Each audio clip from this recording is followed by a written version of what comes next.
Christmas பண்டிகை என்றால் இயேசு பிரபு உனக்காக இந்த உலகத்திற்கு வந்தார், உன் பாவங்களிலிருந்து உன்னை விடுவிக்க, உனக்கு நித்திய ஜீவன் அருள, உன்னை பரலோக ராஜ்யத்தின் வாரிசாக ஆக்க.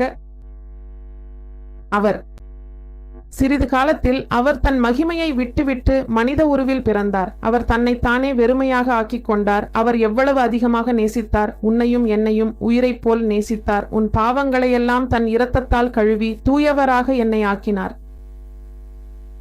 அவர் செய்த பலியை நினைத்தால் நம் இதயம் நன்றியுடன் நிரம்புகிறது. தேவன் உலகத்தை எவ்வளவு நேசித்தார் என்பதை நினைவில் கொள்ளுங்கள். தன் ஒரே மகனாகிய இயேசு கிறிஸ்துவை உலகிற்கு அனுப்பி அவன் மீது நம்பிக்கை வைக்கும் எவரும் அழிவடையாமல் இருக்கச் செய்தார். அவனுக்கு நித்திய ஜீவனை வழங்க தேவன் விரும்பினார் என்பதை பாருங்கள். பாவத்தால் வரும் கூலி மரணம், பாவத்தால் நரகம், பாவத்தால் அணையாத நெருப்பு, சாகாத புழு, நித்திய நாசம் அனுபவிக்க வேண்டும்.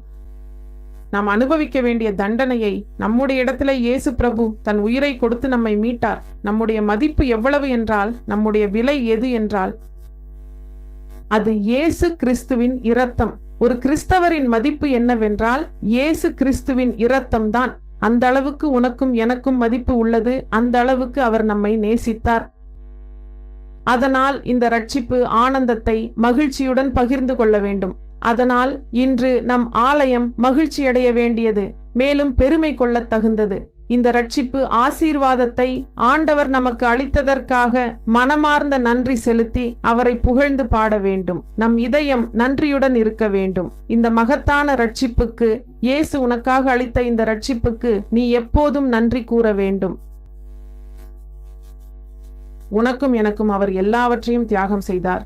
உனக்காகவும் எனக்காகவும் அவர் துன்பம் அனுபவித்தார். தன் சொந்தத்தை விட்டு தந்து நம்மை தன் சொத்தாக ஆக்கிக் கொண்டார் என்றால் அதைவிட பெரிய ஆசீர்வாதமும் மகிழ்ச்சியும் வேறென்ன இருக்க முடியும்?